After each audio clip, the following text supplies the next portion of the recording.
we interrupt our regular program scheduled to bring you a special report from ABC News. I'm Ted Koppel. There has been a rather strong earthquake in Northern California, so strong, in fact, that it has, among other things, knocked out all the power, or much of the power, at Candlestick Park, where the third game of the World Series was being played. But in the overall scheme of things, that may be the very least of things that has happened today. You can see some video there. I gather that's live video of Candlestick Park. And we are feeling a shock right now, and that shaking in your picture is being amplified by the tremor that has just gone through the top of the stadium, and we are live. They're taking the bases off, 8:41 Eastern, 5:41, and we just felt it out here. We're at ground level. This is a live shot from our affiliate, our owned and operated station in San Francisco, KGO, and you can see that there are at least two major fires that seem to be in progress there. Let me just explain to you that what we're doing here is we are listening in on the broadcast of our affiliate in San Francisco, KGO, because a great deal of the information that is coming is more readily accessible to them than it is to us, and they have reporters reporting live from around the entire Bay Area region. It's been a frightening scene here. As you can see, just below me is where this crack in the Bay Bridge occurred, a 50-foot section. You see down there below the two cars that were on the upper deck when the bridge collapsed. They fell below. You can see the fire down past me. What has happened is that the natural gas lines have ruptured, and that is what has caused that fire. The water lines have ruptured. There is no water coming out of the fire hydrants. People are running into this building that Randy's now showing you, and they are looking for people. They're asking for people to come by. They're saying that people are still trapped in there. We were down at number 2 Cervantes. Another building like this one had collapsed. I had 2 deaths confirmed there. We'll go back to the Marina District. As we told you earlier, this is obviously an area that has been very hard hit. Fire crews coming into this inferno as apartment buildings collapsed. Remember, the Marina District was filled for is landfill, and therefore a number of the very expensive apartments and townhouses in this area have collapsed, fire burning unchecked. They're trying, it's been very difficult. There have been some injuries, it appears, perhaps more panic than anything else as they try to evacuate them from the homes, but the fire burns on. Again, you see the Marina District, the Jefferson Divisadero area where these very expensive buildings have collapsed, and the fire continues as the San Francisco Fire Department tries to fight it. This was a 4-story building, and that's the kind of problem. They are trying to evacuate people who may have been inside. A lot of people at home at that time or during the commute hour as the earthquake struck at 5:04 this afternoon in Northern California. We have an unofficial word, or it perhaps is official now, 7 people, we know 7 people have died in this crash, including the one, or in this quake rather, including the one when an old building south of Market collapsed on people in automobiles. And there is one other death, too, perhaps one on the Bay Bridge when that section of it collapsed. But here trying to get people out of their homes, some injuries, perhaps just panic as well. And this, if it indeed is the big one that we've heard so much about, and people trying to do whatever they can to... Part of the problem, obviously, is gas. Store water, prepare for aftershocks, prepare for 3 days of no services. You got 90 minutes of light left. You better make use of your time. Standing here ain't doing nothing. I have Leslie Brinkley standing by live right now. Leslie, go ahead. It's looking bad over here in Oakland. The electricity is out in much of the city, and we have a bad freeway collapse. It's that ramp of the Nimitz freeway that goes from Cypress Street on up to the Bay Bridge. About a 6 or 7 block stretch of it collapsed during the earthquake. They are pulling bodies out from underneath this lower ramp. There were just some injuries on the upper ramp, but those on the lower ramp, there are a lot of fatalities. The epicenter of this earthquake is about 100 miles to the south in the Santa Cruz Mountains along the San Andreas Fault. We have had very difficult time getting any information out of that area tonight. Now our own Tony Russomanno is live in Santa Cruz now to give us some notion of what's happened. This is our first report from there. Tony? Pete, this town of 40,000 is about 10 miles from the epicenter of the earthquake. You would expect the damage to be severe here, and it is. The downtown section of Santa Cruz is basically gone. All the old brick Unreinforced buildings have collapsed. This is a department store called Ford's. It collapsed. The second story came down into the first floor, trapping several people inside. At least 3 people are known to have died here on the mall, perhaps 12 to 14 total in Santa Cruz. Authorities do not have a final fatality figure. Many other people are injured. Power has been out for several hours. The local power company says we should expect power to be out here for 3 days at least. It is almost 24 hours, 20 hours precisely at the moment, since that earthquake, 0.7 or 7 on the Richter scale, struck. It's very difficult as you look all across this part of California at the moment, up and down the San Andreas Fault, to figure out what is going on. But there is the worst disaster. That is Highway 880, the Nimitz Freeway on the Oakland side of the bay. 253 people, they estimate, died there when that top section of the roadway pancaked onto the bottom section, crushing people in their cars. There have been some heroic stories of people attempting to rescue those trapped inside, but most people didn't have a chance. This section was built in the 1950s before its concrete columns would have been reinforced with steel. Its road surface had been reinforced after a much smaller earthquake did minor damage some years ago. But a second phase of refitting the highway, wrapping its columns in steel, was not done, even though the road is heavily traveled. It was not considered a high enough priority, and the money was never authorized. The chances of it failing, if it had gone through a full phase 2 retrofit where the columns were strengthened, would have been greatly reduced. If it had been a part of the program, the tragedy would have probably been considerably less. Tonight, dogs are still seeking out the signs of human life, but there is very little optimism. There are horrible scars all over the landscape and in people's lives, but the random death on the freeway does not represent the whole picture. This was a very powerful earthquake, but this is not Soviet Armenia or Mexico City. It was a very long night for millions of people. Thousands of Oakland people stranded on the San Francisco side of the bay where they'd gone to watch the World Series because that 50-foot section of the Bay Bridge had collapsed. And today there are questions as to whether that bridge was ready for an earthquake of these proportions. Here's ABC's Gary Shepard.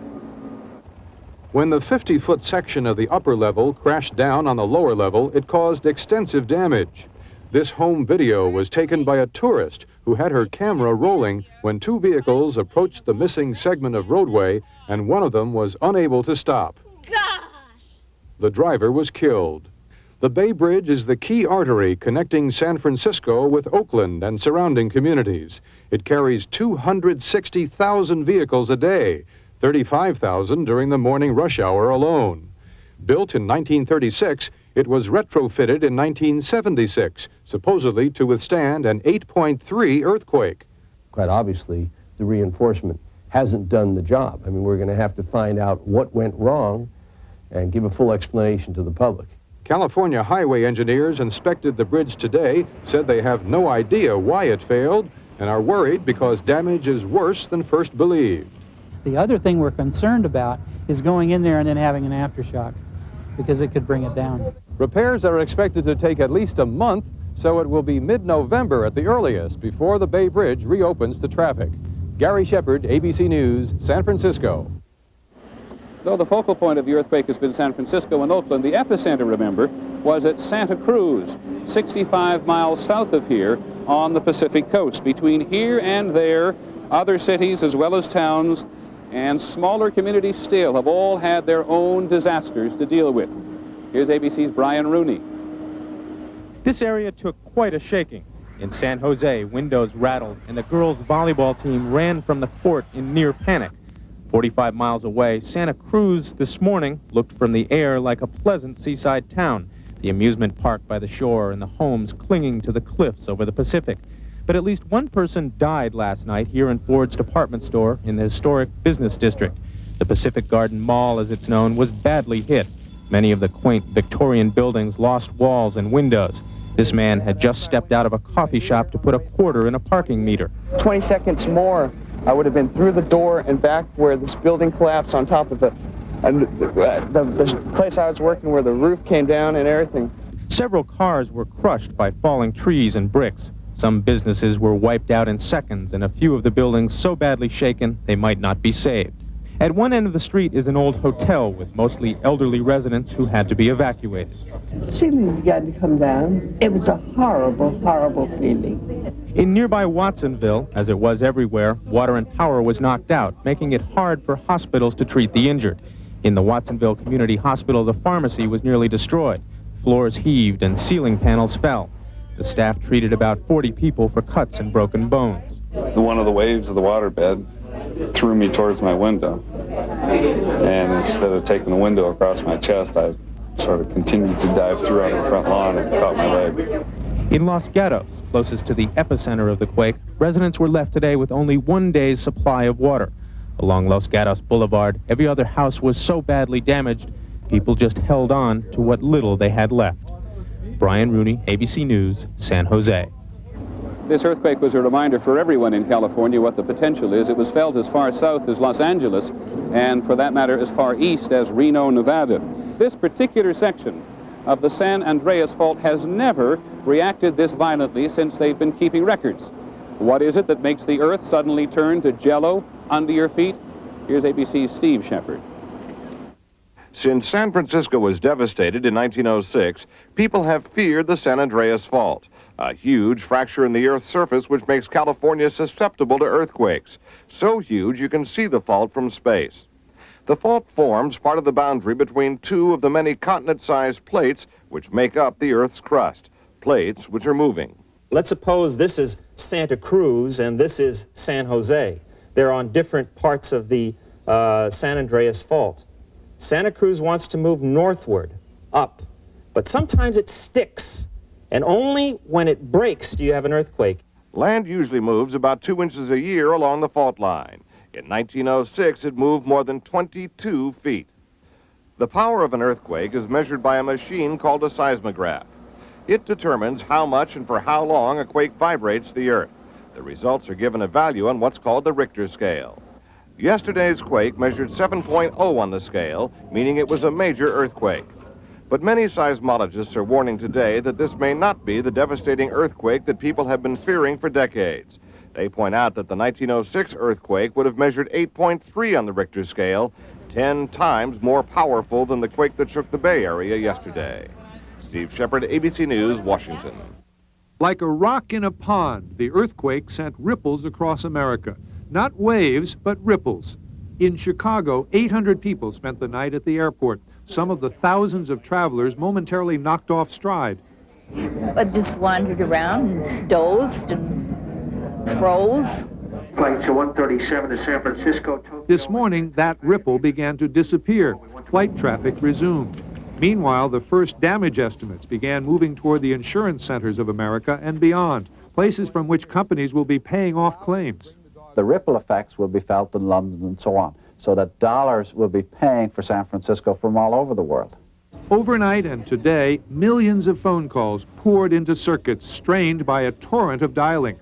AT&T rerouted calls, but there were so many, perhaps 50 million extra, that it didn't always help.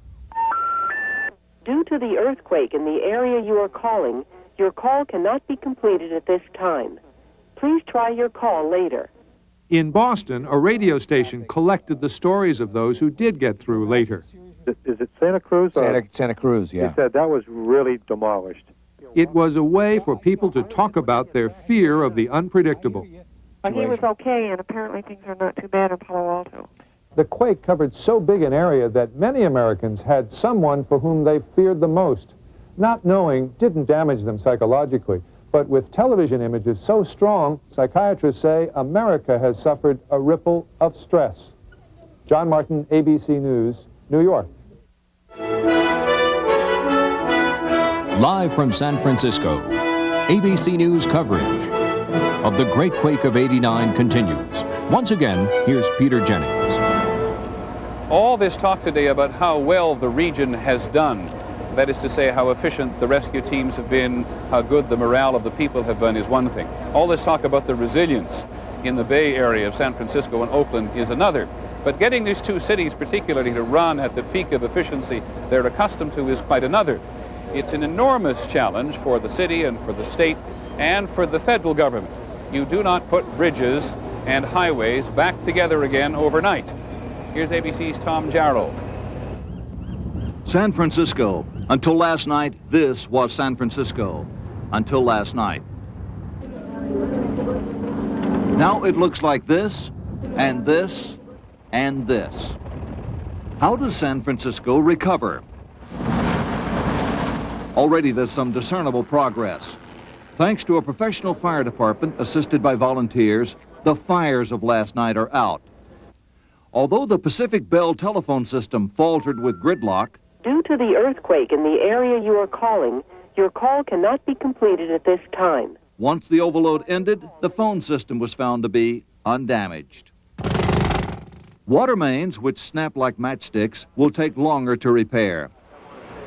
The hardest blow was to the Bay Area's bridges, roads, and superhighways. The Bay Bridge connecting Oakland and San Francisco normally carries more traffic than the combined total for 8 other toll bridges in the area. Experience has shown repairing such spans over water is slow and expensive. In 1983, the Interstate 95 bridge over Connecticut's Mianus River, for example, took 6 months and $10 million to repair. Experts feel the Bay Bridge will cost about the same, but be fixed sooner. The Bay Bridge will probably take a few months. They may be able to get the lower roadway open within a month or two. And one of the key approaches to the Bay Bridge is the 2-tiered Highway 880. When a mile of this highway fell, it entombed motorists traveling on the lower level. And short of a war, you would never expect to see that kind of devastation on a major facility. Until the Bay Bridge can be reopened, BART, the Bay Area Rapid Transit System, is its best hope. This subway connects the two cities, tunneling beneath the bay. It escaped the quake undamaged. To make do, extra parking lots will be built in Oakland so cars can be left behind. Work shifts will be staggered to reduce the rush hour, and old tourist ferry boats will be pressed into service. Improvisation, it's the stuff upon which great cities survive and rebuild in times of disaster. In other parts of the world at times, it has been almost heartbreaking to see how ill-prepared people have been. Only in Japan and in California, the people seem to really take earthquakes seriously and prepare for them. ABC's Bill Blakemore has covered earthquakes for us all over the world. San Francisco was built for this. They were prepared. But we didn't see any real failures of any of the newest structures, which is what we would have expected for an earthquake of this size. A few old buildings in San Francisco's marina area where officials had expected trouble did fall or burn. But the same massive forces, 7 points on the Richter scale, last year demolished whole cities in Soviet Armenia and led to weeks of sad searching in the rubble of countless buildings. In downtown San Francisco yesterday, 7 points on the Richter scale merely loosened some bricks and this upstairs corner on a handful of old buildings, while the towering glass walls of the modern skyscrapers lost not one window pane as they swayed in the shocks, just as they were designed to. And since it is collapsing buildings which do almost all the killing in earthquakes, the death count throughout the Bay Area was very low, with the one horrible exception of the crumbling double-decker Nimitz freeway in Oakland. Some 200 people crushed in their cars on the lower deck. One of the structures built 3 decades ago, before anti-earthquake concrete construction was well understood. They tend to be brittle, they tend to have very little seismic resistance, and when they collapse catastrophically, they pancake. In all the rest of Oakland, California, aside from the fact that most people took today off, things could hardly be more normal. The 3 other isolated trouble spots here are already being studied by engineers. The Marina District. Well, we expected damage in the marina because it's built on fill that was put in there after the earthquake in 1906. The fallen Bay Bridge section. The Bay Bridge was a surprise. We expected the bridge to perform without any damage. And some of the downtown buildings in Santa Cruz. The damage tended to be in older brick buildings. Unreinforced brick starts to peel apart and pancake.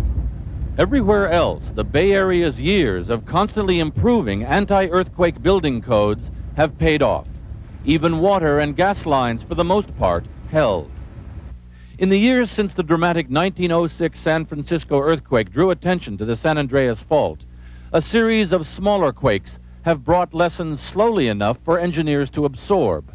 We keep finding mistakes, we keep finding oversights, we keep finding new things about how buildings perform, and not every earthquake is the same. And if this earthquake had been 7.5 instead of 7 on the scale, about 5 times more powerful as the Richter scale goes, well, even the best anti-earthquake design can only do so much. If the quake was much larger, we'd have many more buildings like the Cypress overstructure collapsing, and it would be a major disaster because we wouldn't have been able to respond. Bay Area engineers will now add the few new lessons of this quake to their already enviable body of anti-earthquake knowledge and building standards to get ready for the next big one, whenever it should come. But the biggest lesson of this quake may not be for people who live in California. If we had a similar quake in the Northeast, the Southeast, or the Central States where they don't have adequate building codes, we'd have an absolute catastrophic disaster with tens of thousands of buildings coming down. There are literally millions of faults across the country. One of them runs across Manhattan, from the East River to the Hudson River and beyond. In fact, I'm standing near it right here, right in the middle of Central Park. This one is harmless, as most of them are.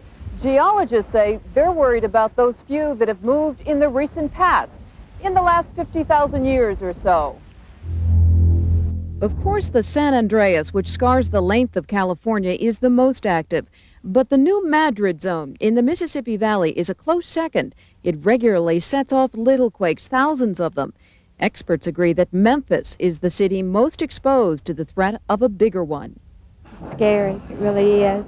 I don't know how to react. It makes me feel like that we could be wiped away. Just, all it takes is for it to come. And it will come eventually. Some government scientists say there's a 75% chance a big one will ripple through the New Madrid zone by the turn of the century. Besides Memphis, St. Louis, perhaps even Chicago and New York could lie in its path. The potential for destruction and really catastrophe from a large earthquake in the central United States really can't be understated. New Madrid last caused a huge quake in the early 1800s. It created this lake in Memphis. Memphis is a city built on mud, so it's especially vulnerable. Its modern high-rises probably wouldn't fall. They're flexible, built to sway in the wind. But older buildings like this one and this, experts expect, would crumble. Critics say that Memphis just isn't taking the quake threat seriously enough. The city council decided not to make this new sports complex quake-resistant. I felt we were being irresponsible as a group in not investing money to protect the public from something that I see could happen in the Memphis area. Other earthquake hotspots are here in Salt Lake City. The Wasatch Fault runs along its eastern side. And in the northwest, an earthquake zone called Cascadia Subduction dips beneath Seattle and Portland. But the big questions remain. When and where will the next one hit? I'm a little pessimistic now that we're ever going to be able to say tomorrow afternoon at 3 o'clock we're going to have an earthquake. But to the question, can it happen here in Memphis and Seattle and St. Louis and more? The answer is yes. In the past 48 hours, we have heard constant reference to the Richter scale, and we assume you have too. So we thought we'd stop now for just about 30 seconds and tell you a little bit more how it works. This man, Charles Richter, an American seismologist, developed the earthquake measurement system in 1935, rating the Earth's vibrations on a scale of 1 to 10. A 1 on the Richter scale is barely noticeable, like vibrations caused by a tractor-trailer on a highway. But a 5 or 6 on the Richter scale can't be ignored. And don't be misled by what seem to be small differences in degree. Every time you go up a number on the Richter scale, you're registering 10 times the force of the number before. In other words, an 8 is 10 times as powerful as a 7 on the Richter scale. Soon after scientists learned how to measure earthquakes, they began designing buildings which could survive them. Today's skyscrapers withstand the shifting of the earth because they're built on special foundations. Rubberized cushions and reinforced steel enable these new buildings to sway back and forth as much as several feet without falling. As it turned out, San Francisco's modern skyscrapers were the safest place to be during the recent earthquake. Some of its older structures couldn't absorb the shock. They cracked and came tumbling down. From ABC, this is World News Tonight with Peter Jennings. Reporting tonight from San Francisco. Good evening. Away from the rubble this evening, a visual reminder that here in Northern California, they're doing what they can today to get up and on with life. There were a couple of medium-sized aftershocks here today, but they didn't do much damage. It's really sunk in out here now that while there were pockets of death and destruction, millions of Californians have come through this earthquake unscathed. That is not to say there isn't a lot of work to be done where there is work to be done. When it gets dark out here in just a few hours, a great many people are still going to have only candles. But they made a lot of progress here today, and we begin with ABC's Ken Kashiwahara. Work crews today began repairing the Bay Bridge between San Francisco and Oakland, making preparations to lift the collapsed upper deck, lower it to a barge, and view the earthquake damage more closely.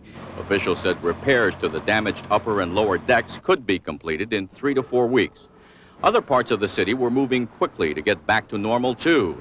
In the downtown area, work crews began rebuilding damaged structures, repairing burned-out power lines and traffic signals. Nobody has a day off in this city and has not had a day off since the earthquake hit. In the financial district, electric power has now been restored to most high-rises, allowing the Pacific Stock Exchange to resume normal trading and businesses to reopen. Getting completely back to normal will take some time. Damage in San Francisco alone is estimated at more than $2 billion. And today, residents began dealing with immediate concerns. Typical homeowners' insurance policies don't cover earthquakes, but those who are covered were being assisted by their insurance agents. We're mainly just looking to get you into a location to at least survive and live right now. Okay, that sounds good. Right. A major concern is the traffic gridlock that could occur when workers return in force. Some freeways are still closed, so engineers can determine if they were damaged. And 300,000 commuters who normally use the Bay Bridge will have to find alternate routes into the city. More ferry boats will be put into operation, some brought in from other parts of the state, and officials are asking companies to stagger work hours. But the city survived the earthquake, and today's headline suggested it will survive the recovery as well. Ken Kashiwahara, ABC News, San Francisco. Well, it's been almost 48 hours, and the adrenaline rush is over. Here in the marina section of San Francisco yesterday, people were simply glad to be alive. Today, as they were held at arm's length from their homes, many of them began to realize that 15 seconds of violence had made their future very uncertain. Just not knowing where you stand as far as your home in the area or apartment is tough. At every street corner on the perimeter of the marina section today, agitated residents trying to get by policemen who would have none of it. It was simply unsafe, the cops said. This is restricted. I mean, you got devastation here, right? I understand. My house may be devastated. I'm trying to get to it. A lot of people know their homes are condemned. They simply want their possessions. If we could get it out, we could just start over again. Finally, many of these people demanded and got a meeting with the mayor and some satisfaction. They can apply for a permit and they'll be escorted to their homes. Not far away, a reminder that some people have virtually no base on which to build again. This is a refugee center just a few hundred yards from home. These are the people who didn't have friends to stay with. The Marina District has lots of wealthy, but also its share of poor. These people know where the next meal is coming from, but a month or 6 months from now seems an eternity. All week long since the quake struck, you've seen a series of powerful, sometimes haunting images. The home video pictures of a car driving off a ruptured bridge and vanishing into thin air. One highway collapsing onto another. A cop issuing instructions to worried citizens seeking safety on the street as they go about their business, but they don't know exactly where to go. Because what do you do in the middle of an earthquake? You've seen those images again and again. What you haven't seen or heard are the stories behind those images. Our correspondent Judd Rose is here with us in San Francisco. It was Tuesday. It was 5:04 in the afternoon. In San Francisco, the earth moved, and time stood still.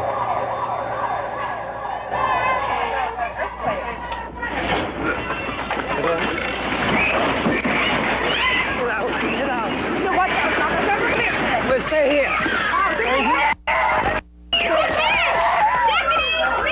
The earthquake itself was over in a matter of seconds. What happened here after the ground stopped shaking was a series of moments. Moments of grief and grace. Moments of sudden death and small miracles. Moments that changed lives forever and turned ordinary people into heroes and victims. At 5:04 Tuesday, Bruce Steffen and Janice Freeberger were driving on the top deck of the Bay Bridge. Co-workers in a San Francisco realty company, they were returning to the office after a trip to Oakland. All of a sudden the car started bouncing, and I thought I had a flat tire. I thought I must have run over glass or something like that, and the bouncing got worse.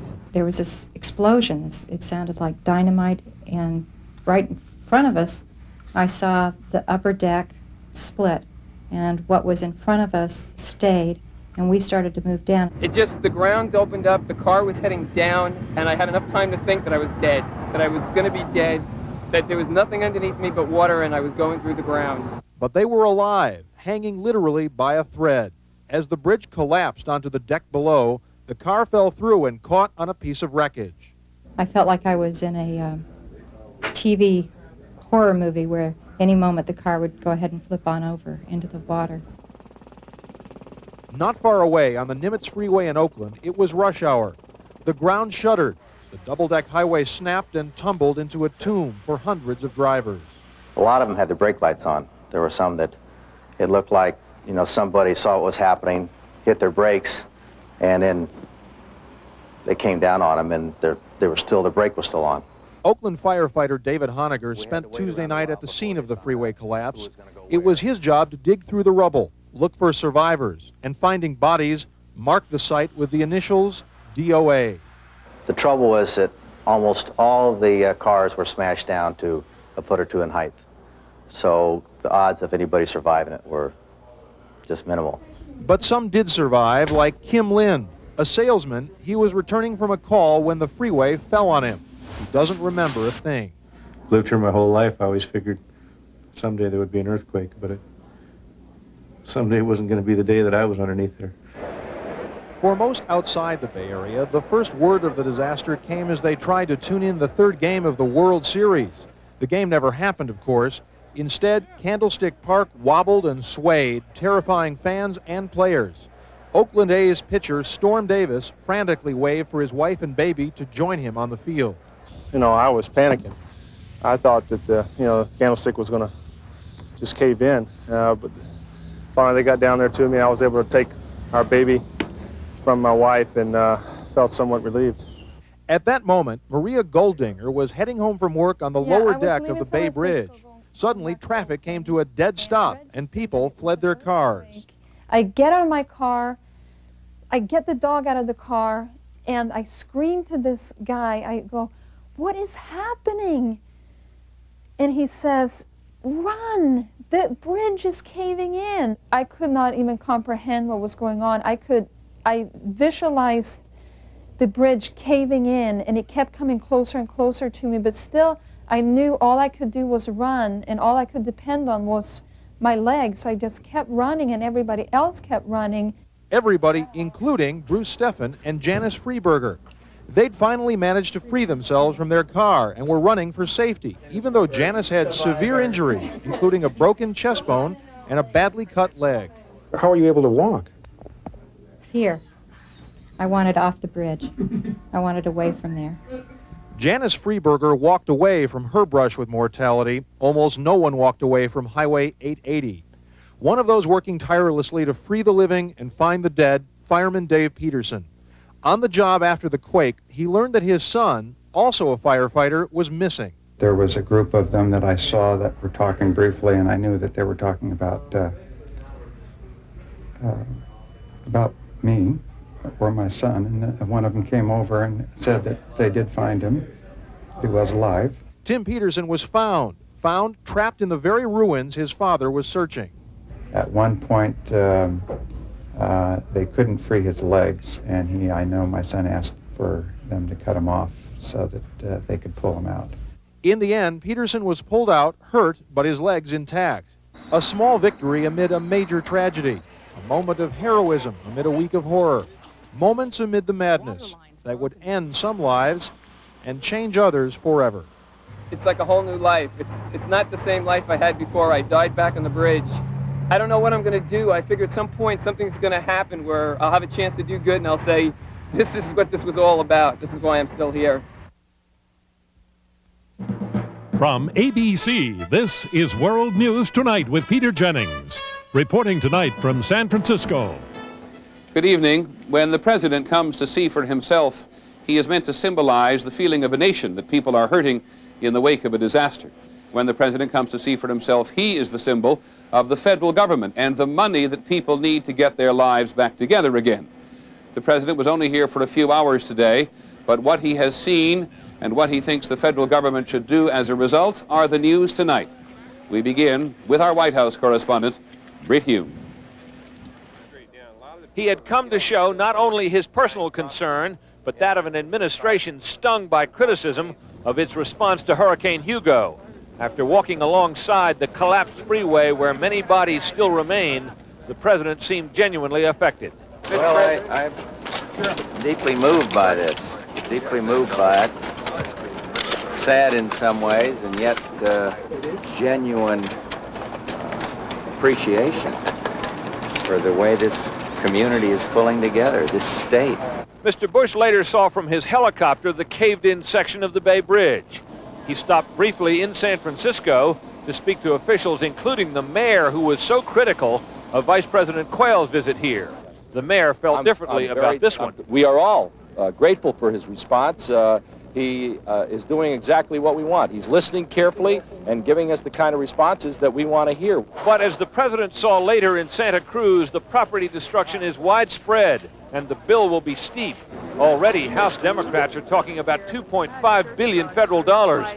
And some Democrats here are talking of as much as 4 times that. I'm willing to do what's needed to be done. But in terms of what it'll cost, I don't know.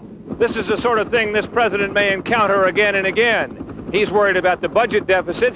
His political opponents say he's a man of noble ends and stingy means. He did talk today a lot about the Red Cross and other volunteer agencies, while they talked a lot about how much federal money it will all cost. Britt Hume, ABC News, at Moffett Naval Air Station in California. It is a little hard to figure and follow all the dollar figures being bandied around here today. It's going to take some time before the various levels of government, local, state, and federal, figure out exactly how much it's going to cost. But one thing we have not heard here is the kind of criticism of the federal government that was heard after the hurricane in Charleston, South Carolina. Still, everywhere the president did go today, he did hear from local people that money, and a lot of money, was going to be needed. ABC's John McKenzie reports from Santa Cruz. City officials were eagerly awaiting this visit because they knew exactly what they wanted. They presented the president with a detailed list that calls for money. The latest damage estimate here, $1 billion. With much of the downtown mall destroyed, the mayor said without substantial federal funds, Santa Cruz will have no downtown. Housing. 8,000 people in this county are now homeless. While makeshift shelters have been set up, they are overcrowded and can't be maintained much longer. Santa Cruz wants Washington to provide mobile homes or other temporary housing. Political involvement. Dealing with so many federal agencies, Santa Cruz officials want Washington to help cut through the red tape, asking that a federal emergency coordinator be assigned specifically to Santa Cruz. Santa Cruz needs a lot of help, but will the federal government provide it? He certainly made a commitment that he understood what the needs are and that the need is significant. Many here believe the real test will come when all the public attention has faded. I would agree that everything that could be done right now is being done. And it's really, the question is, a week from now, 2 weeks from now, whether that will continue. Criticized for being slow to respond after Hurricane Hugo, the federal government seems determined to do better here. Teams of federal emergency agents have been inspecting the damage and are expected to open up offices within the next few days to coordinate the relief work. John McKenzie, ABC News, Santa Cruz, California. If you have ever heard children talk about digging their way to China, you may be reminded of it during this next report by Brian Rooney. It's also a better than ordinary chance to see the extraordinary power which an earthquake can bring to bear on the earth itself. You have to see the broken ground to understand what an earthquake really does. The fissure near the epicenter at the crest of the Santa Cruz Mountains runs just 3 feet in front of the door of this home. Next door, it left a garage several feet higher than its driveway. It goes right to About 15.5 feet. The fissure runs for at least a mile. From above, you can see it going through roads and property. From inside, it's big enough in places to walk through. Today, members of the U.S. Geological Survey walked along the fissure to see where it came from and where it went.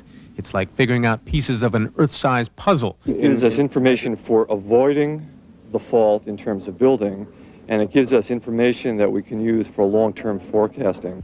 Every bit of the fissure helps tell the story. What you see up here is the result of something that really happens 60 or 70 miles deep. Down there, the Earth is the consistency of molasses, moving as little as 15 centimeters a year. Eventually, Earth's brittle crust breaks to catch up with what's happening below. That's an earthquake. It shatters the Earth's surface, and very often, the fragile things man builds there. Brian Rooney, ABC News, Loma Prieta, California. From ABC News, The Weekend Report, here's Karen Stone. Good evening. As emergency officials continued their struggle today against the devastation of the California earthquake, a miracle happened. Just when rescue teams on the collapsed Nimitz freeway had given up hope of finding any survivors, they found a dock worker who defied death for 3.5 days. We begin with Greg Dobbs.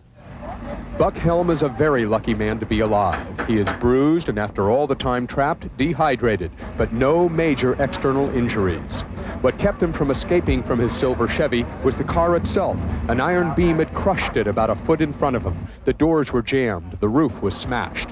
Helm was really packed more than pinned inside the car. He could move about like this. His head could move a little bit. Rich Riggs reached him first. Rescuers had to start by using 12 by 12 timbers to shore up the deck above them, which was one of the most unstable parts of this freeway. Then they shimmied in about 15 feet on their bellies to reach his car. All told, it was a 4-hour operation. He was conscious, at times in and out of consciousness. Paramedics gave him oxygen. The space was too small for intravenous medication. Once hospitalized, doctors learned that Helm does have 4 broken ribs and a malfunctioning kidney, and horrible memories. After having waited under 3 days, and we were walking all past him, I know he heard all the rescue efforts for the last 3 days all around him, wondering when he's going to get out. Helm's former wife couldn't even tell how she felt. In the first 3.5 difficult days, sniffing dogs and electronic devices swept almost this entire freeway 5 times. Everyone still trapped here was given up for dead. Now, every vehicle that even remotely can be reached will be checked again. Greg Dobbs, ABC News, Oakland. From ABC News, The Weekend Report, here's Barry Seraphin. Good evening. Rescuers spurred on by the discovery of an earthquake survivor yesterday in the wreckage of a freeway in Oakland, California, today found only more bodies. The number of confirmed deaths from last Tuesday's disastrous quake in the Bay Area has risen to 59. The number of injured more than 3,000.